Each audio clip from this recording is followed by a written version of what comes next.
Bonjour à tous. Deux thèmes dans ce duel des éditorialistes. La tenue du 4e congrès du Front populaire ivoirien de Pascal Affi-N'Guessan et à nouveau la tension au sein du PDCI. Je vous présente mes invités. Jean-Claude Coulibaly, journaliste consultant. Bonjour Jean-Claude. Bonjour Herman. Et Ignace Bidi, notre éditorialiste. Bonjour Ignace. Bonjour Herman. Alors, le 4e congrès du Front populaire ivoirien, Pascal Affi-N'Guessan s'est ouvert ce vendredi avec une allocution dans laquelle l'ex-premier ministre de Laurent Gbagbo a lancé un appel à la création d'une nouvelle plateforme de l'opposition pour la conquête du pouvoir en 2020. Cette plateforme s'appellerait l'Alliance nationale pour la démocratie, la paix et le progrès en Côte d'Ivoire. Je vous propose de l'écouter.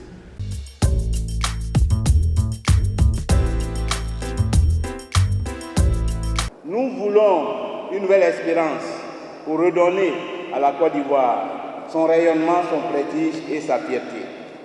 Cette œuvre de renaissance, cette nouvelle espérance exige une réaction nationale. La question de la renaissance de la Côte d'Ivoire ne doit pas être l'affaire d'un clan, d'un groupe, d'un parti. La question doit être une question nationale. Cela doit être un sursaut populaire. Cela doit être une alliance d'efforts de progrès autour d'un projet politique fédérateur, d'un leadership responsable, respectable et digne de confiance, d'une nouvelle alliance. Cette nouvelle alliance dont je vous parle tend les bras à toutes les forces politiques et sociales de notre pays, à toutes celles et à tous ceux que la situation chaotique de notre pays afflige, qui se sentent floués par les promesses démagogiques d'Alassane Ouattara, qui n'ont plus confiance, qui refusent catégoriquement qu'en 2020, Alassane Ouattara se mêle de notre élection présidentielle et qui veulent répondre unis et forts à l'ardent désir de changement de notre peuple. C'est pourquoi j'appelle encore une fois, solennellement, urgemment et violemment à la constitution d'une alliance nationale pour la démocratie, la paix et le progrès en Côte d'Ivoire.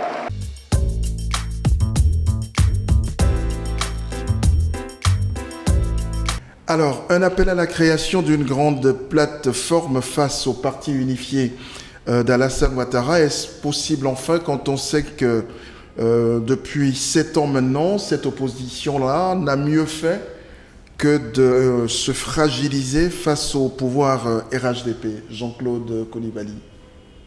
Bon, moi je pense que la nouveauté dans cette affaire, c'est en tout cas l'invitation au PDCI du président Henri Konan Bédié. Cette plateforme, sinon je peux dire, comme le dit l'Ecclésiaste, c'est rien de nouveau sous le soleil. Parce que ce n'est pas la première fois que de telles plateformes sont créées. On se rappelle bien de l'Alliance des forces démocratiques, qui est même dirigée par le même Affi-N'Guessan. Et il y a aussi l'EDS, qui est dirigé par l'autre branche du FPI, de Sangaré, qui est présidé par le professeur Armand Georges Oulien. Donc vous dites que et puis il y a eu la coalition nationale pour le changement. Pour le changement. À l'occasion de l'élection présidentielle de 2015. Ouais. Donc c'est dit que rien de nouveau sous le soleil, comme je l'ai dit. Pour moi, ce sont peut-être des velléités, les velléités des tentatives d'approche pour peut-être la reconquête du pouvoir. Mais est-ce que cet appel-là encore, ou bien cette coalition encore, est la meilleure solution? La question reste posée. La question reste posée.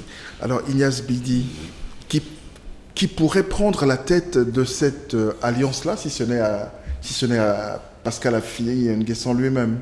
Oh, je n'allais pas dire forcément Pascal Affi-N'Guessan. Il faut déjà rappeler que, comme l'a dit Jean-Claude Coulibaly, à la faveur du dialogue politique, Affi-N'Guessan avait lancé l'AFD, qui réunit une dizaine de partis politiques. Mais cette alliance a quelque peu souffert de la division du départ d'un certain nombre de partis politiques avec Bonic Claverie, l'URD de Bonic Claverie, suivi par quelques formations. Je pourrais dire que c'est c'est la manifestation d'une volonté de se positionner, parce que dans un environnement qui devient de plus en plus concurrentiel, il est bon, enfin pour tout politique, n'est-ce pas, de mettre sur la place un projet et de voir dans quelle mesure ce projet sera discuté. Je pense que c'est dans cette option-là, dans cette optique plutôt, que Pascal Affi-N'Guessan lance déjà ce ballon d'essai pour voir véritablement si le rassemblement il est possible et en quoi il peut être formalisé. Est-ce qu'il sera suivi? Bon, sera suivi, je ne peux pas pour le moment spéculer là-dessus, mais je dirais, comme je l'ai dit tantôt, c'est un ballon, c'est un pied, non, c'est un appel de pied en fait que le président du FPI lance un peu au PDCI. Vous n'êtes pas sans savoir que à ce moment, il y a un peu, en tout cas, du froid entre les deux grands alliés du rassemblement. On va en parler tout à l'heure dans la deuxième partie. Voilà. Donc, cette invite-là n'est pas anodine, si je peux. C'est une invitation, en tout cas, pour essayer de fragiliser davantage, en tout cas, cette coalition-là, qui a déjà fait ses preuves et qui gêne énormément l'opposition, qui, il faut le dire, continue toujours à rechercher ses repères, à rechercher ses marques. Voilà. Sur la question, je voulais dire que en la matière, au moment où nous traversons une période où le RHDP connaît des difficultés, connaît des frictions, connaît une division, l'opposition sent une responsabilité à assumer. Je crois que le jeu auquel... Et c'est déjà pas mal. Oui, l'opposition sent une responsabilité à jouer. Je crois que c'est pour cela que Pascal Affi-N'Guessan lance déjà un projet, mais pour l'opposant qu'il est, il est bon pour lui d'avoir un projet solide en main, dont il peut discuter déjà avec quiconque se reconnaîtrait en lui. La difficulté, c'est qu'il a du mal à se réconcilier avec son propre camp et voudrait là maintenant ratisser beaucoup plus large. Est-ce que c'est pas... Je disais, c'est le paradoxe un peu Affi. Le paradoxe FPI pour ne pas personnaliser un peu le débat. Et voilà une formation depuis la crise post-électorale et maintenant, depuis 2011 en tout cas, a du mal à se trouver un leader. On voit un peu les dissensions internes, les querelles byzantines entre les différentes fractions. Mais si vous n'arrivez pas à vous réconcilier, comment pouvez-vous appeler les autres à la réconciliation? Parce que c'est une forme de réconciliation. C'est une forme de redistribution d'un rôle politique. C'est une forme d'invite à l'union et à l'entente pour un objectif bien précis. Voilà. Si vous êtes divisé, comment vous pouvez amener les gens à mieux se rassembler? C'est ça aussi l'équation que doit résoudre, comment on appelle ça, le FPI. Tout à fait. Voilà. Sur la question, ce qu'on ne comprend pas, enfin ce que je ne comprends pas personnellement, c'est pourquoi lancer un appel à l'union, au rassemblement et en même temps critiquer traiter les autres de naufragés. Voilà, traiter les autres de naufragés. C'est-à-dire que quelque part, les gènes de chèque, je ne dirais pas qu'il y ait échec, mais c'est possible que le projet n'aboutisse pas si M. Affi continue de traiter les autres de naufragés, alors qu'il a véritablement besoin d'eux, puisque c'est un appel au rassemblement, à l'unité, et donc élargir le champ d'une alliance qui existe déjà. Sur la question, je pense que ce rassemblement pour moi, n'est pas sincère. N'est pas sincère. Vous voyez bien dans l'actualité, dans le discours. Ouais. L'actualité dans le discours d'Affi démontre clairement et fait lire clairement sa pensée. C'est que quoi? Si Affi s'amène toujours à dire que oui, je veux qu'il y ait la réconciliation, je veux que nous lisions au niveau du FPI, mais un jour on peut le prendre au mot. Et c'est pourquoi lorsqu'il appelle à la réconciliation, il appelle à l'union, à l'entente, et en même temps, il lance des fils-piques et des piques à l'autre camp. C'est vous dit que la dualité, même dans le discours, montre que en fait, pour moi, ce n'est pas sincère. Voilà, c'est toujours dans l'astuce politique et politicienne. Très bien. Alors, je dois préciser que nous enregistrons ce duel ce vendredi, où s'est ouvert donc ce 4e congrès du Front populaire ivoirien El Pascal Affi-N'Guessan. Et c'est à la veille d'un important événement qui va se produire également à Yopougon, où il y aura un important rassemblement de la jeunesse EDS, l'autre FPI également. Alors c'est une sorte de contre-manifestation, si on peut le dire, décidément. La défiance entre pro-Pascal Affi-N'Guessan, pro-Sangaré se perpétue. Vous savez que les deux tendances sont dans une guerre perpétuelle de mobilisation, la guerre des chiffres, la guerre des nombres. Et vous voyez que la tendance Sangaré lance sur le terrain les jeunes, parce que la base du Front populaire ivoirien est majoritairement constituée de jeunes, et ils testent déjà la force de mobilisation. En attendant le congrès de Mossou, le 3 et le 4 août prochain. C'est dire qu'ils tentent de comparer la mobilisation faite déjà par Afid Nguessan au Palais des Sports de Trècheville à celle des jeunes de Yopougon. Véritablement, les jeunes ne sont qu'un noyau, et quand ils seront tous réunis, ils feront véritablement la balance. Vous savez qu'à ce congrès, Pascal Afid Nguessan a annoncé 10 000 délégués. Déjà en 2015, il attendait 6 900 délégués. Aujourd'hui, on parle de 10 000. La guerre des chiffres est véritablement engagée. Et là, il va falloir faire attention à cela. Jean-Claude. Oui, c'est ce qu'on appelle le combat dans la continuité de la démonstration de force. Voilà, chacun veut bander les muscles, montrer qui est le plus beau, qui est le plus fort, etc. C'est un peu cela. Et ce qui est dommage dans cette affaire, on a l'impression que la base de l'opposition ne sait pas qu'en réalité, dans tout cela, il y a une dose de manipulation. Il y a une dose de manipulation, mais on s'écarte de l'essentiel et on se retrouve vraiment dans une guéguerre puérile, excusez-moi du mot, et qui n'engage pas, ne fait pas avancer le débat, ne règle pas, n'est pas en réalité, si vous voulez, les vrais intérêts des militants.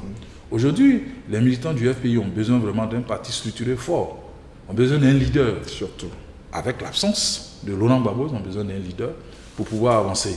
Et qu'est-ce qu'on voit? On voit ce qu'on appelle, moi j'appelle ça peut-être des petits palabres de chapelle, voilà, mais qui en réalité ne servent pas la vraie cause du FPI et de l'opposition. Et en même temps, qui ne servent pas la démocratie en Côte d'Ivoire, bien évidemment. Ouais. Alors, dans la deuxième partie de ce duel, nous allons encore parler du PDCI. Les pro-partis unifiés, plus que jamais, ne sont plus les bienvenus au sein de leur parti. Au communiqué de Maurice Gikawe, le secrétaire exécutif en chef, évinçant ceux qui ne respectent pas à la lettre aujourd'hui les décisions du récent bureau politique, Kwasi Kobena Adjoumani, en répondant donc à Maurice Gikawe, a qualifié donc de ridicule la sortie du secrétaire exécutif de son parti. Je vous propose de l'écouter. Il est au micro d'Armand Blédou et Joseph Zécré.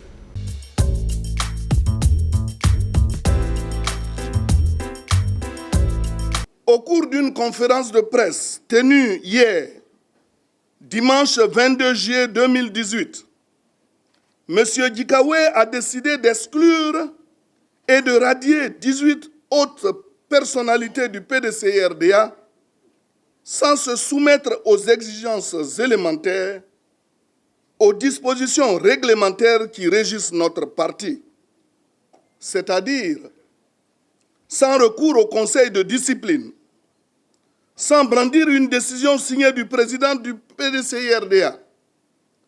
Près d'une vingtaine d'élus et de responsables politiques sont expulsés du PDCI-RDA. Ces observations de forme suffisent déjà pour comprendre que ces décisions sont tout à fait ridicules, risibles et inopérantes.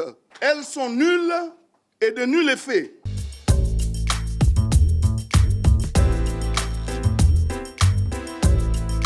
Alors, Jean-Claude Coulibaly, jusqu'où iront-ils au PDCI? Je dirais jusqu'au bout des intérêts des uns et des autres. Mais je pense que, ça c'est ma lecture personnelle, que ce qui se passe au PDCI est le prolongement de la bataille qui a eu lieu en 2010, au second tour, entre les deux tours. Souvenez-vous qu'à l'époque, parce que le président Bédié n'étant pas arrivé au second tour, avait appelé les militants de base du PDCI à voter pour le candidat Alassane Ouattara, qui est devenu par la suite le candidat du RHDP. Vous avez vu qu'il y a eu, par exemple, une bonne partie des cadres et même des militants du PDCI qui ont décidé d'aller contre, en tout cas, cette consigne de vote. Donc ça vous dit qu'il y a eu ce qu'on appelle un moment, même en 2015 encore, les irréductibles. Et c'est ce même combat-là qui continue aujourd'hui. Il y a toujours eu les pro-RHDP et les anti-RHDP au niveau du parti doyen, au sein du parti doyen. C'est ce combat-là qui continue. Aujourd'hui, la donne a changé. Les anti-RHDP, on a l'impression, en tout cas c'est une impression, dominent l'appareil. Sinon, contrôlent l'appareil et s'en servent, comme on le voit, à travers des sanctions de tous ordres qu'on distribue comme des petits bonbons. Voilà. Mais je pense que, en réalité, c'est pour moi, franchement, je ne crois pas trop à la finition, sinon à la fin de ce combat. C'est-à-dire que pour moi, le combat n'ira pas à terme. Il va arriver un moment où la raison va prendre le pas sur la passion. Aujourd'hui, les gens sont dans un combat passionnel, je dirais, parce que après tout, c'est un combat de leadership. Il y a parfois un peu un combat personnel à travers le secrétaire exécutif, le professeur Maurice Kakou-Kikawe, et l'ancien porte-parole, en tout cas du PDCI, qui est le ministre communal du Mani. Mais je pense que en avançant vers 2020, la tension va s'abaisser. Vous savez déjà que les deux leaders ont repris langue. Ils ont commencé à s'appeler et à parler. La décrispation n'est pas loin, mais cela ne se fera pas sans sacrifice et sans que véritablement, sans que certaines personnes en payent le prix. Tout à fait. Alors, moi, je dirais que les frictions continueront tant que les pro-partis unifiés continueront de revendiquer l'étiquette PDCI. Parce que véritablement, c'est ce qui fonde la légitimité des uns et des autres. Ne pas appartenir au PDCI, sinon avoir été irradié du PDCI, bon, c'est dire que vous perdez pied forcément sur le terrain. Or, pour aller sur le terrain et pour pouvoir convaincre la base, pour pouvoir discuter avec la base, il faut bien aller sous l'étiquette PDCI.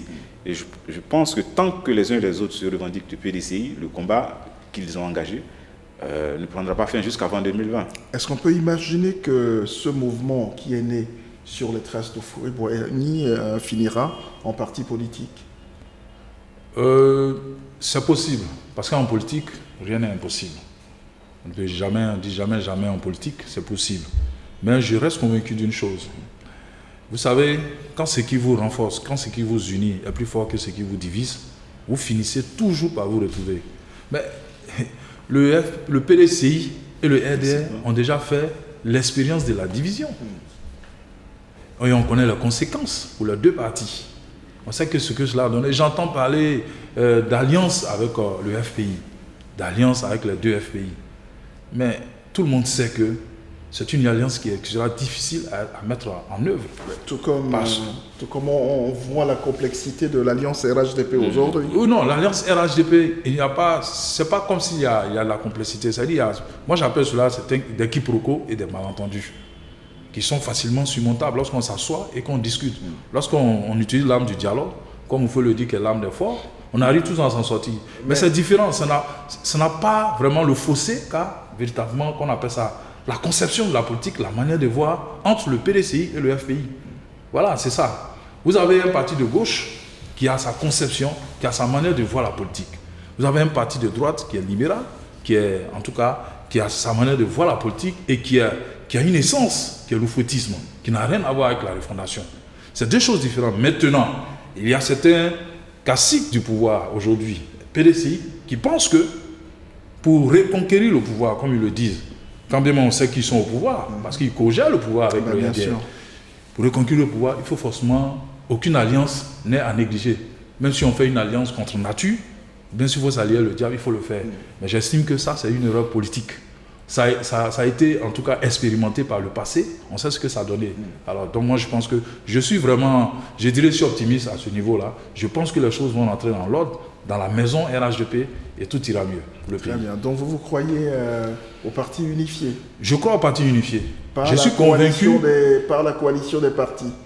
Non, je crois au parti unifié parce que je suis convaincu d'une chose, que en tout cas c'est la voie qui maintiendra la Côte d'Ivoire dans la paix et la stabilité. Est-ce que c'est votre point de vue?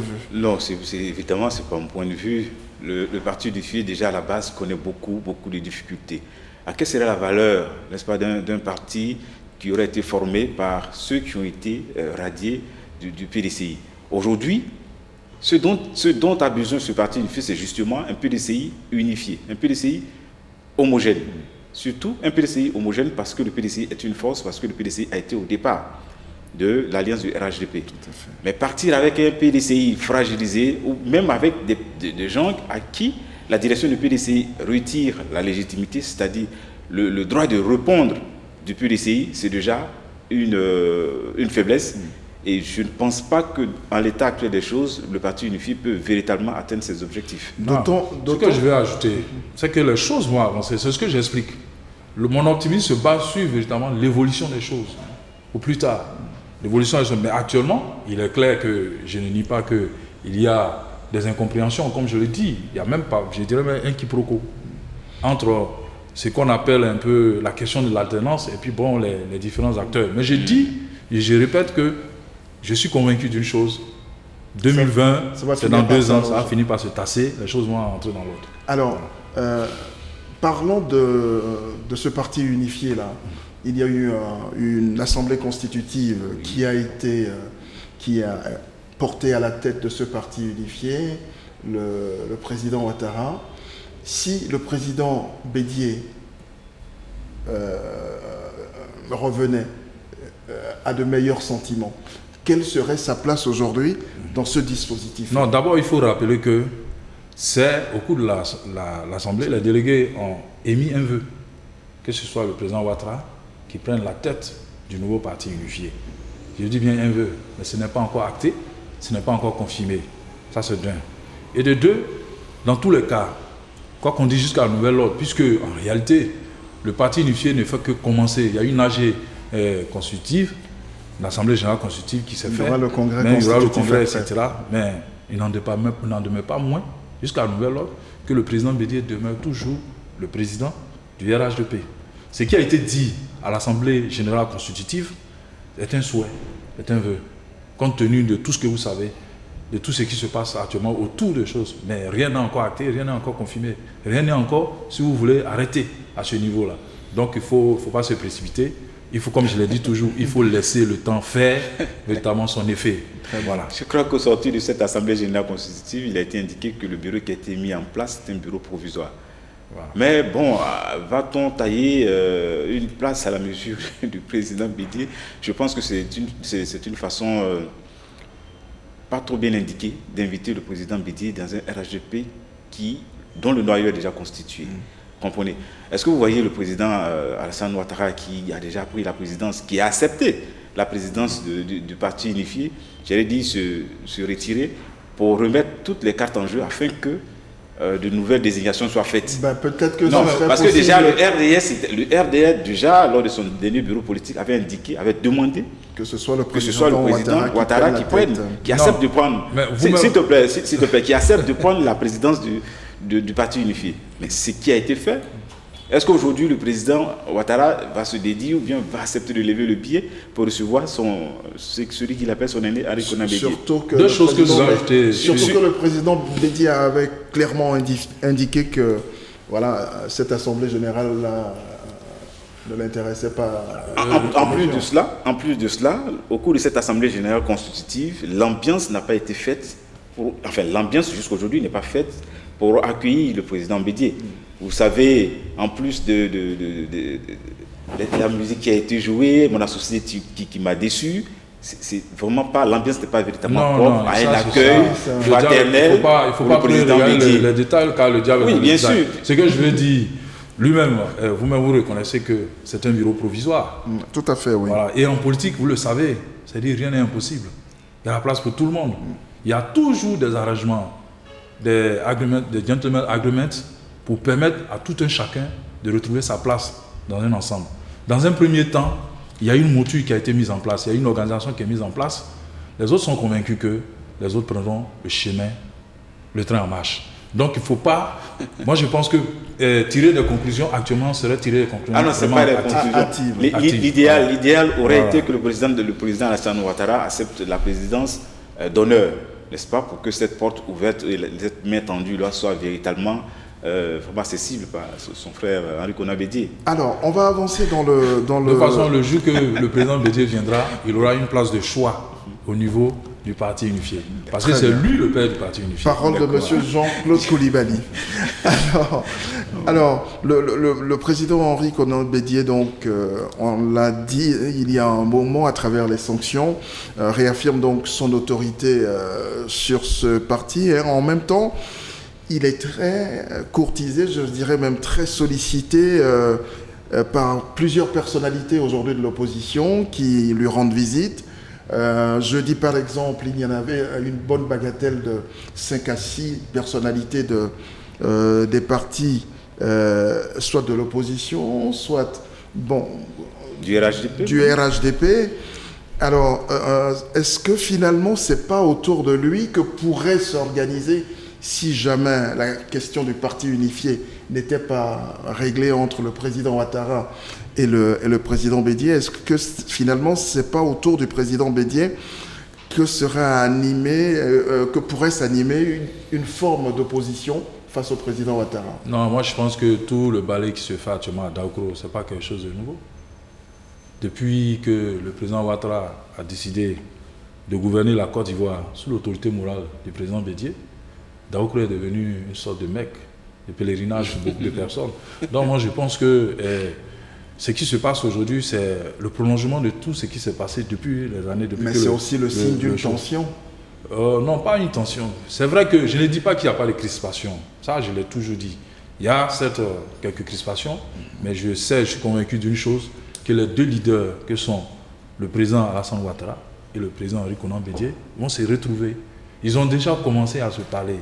Et vous allez voir les jours à venir que les choses rentreront dans l'ordre. Eh ben, c'est ce qu'on souhaite aussi. Le congrès constitutif du parti unifié sera un indicateur très très déterminant. En ce moment, on saura si M. Bédié a véritablement fermé cette porte ou a refusé de saisir la main qui lui est tendue. Et on dira que l'échiquier politique ivoirien connaît un nouveau visage.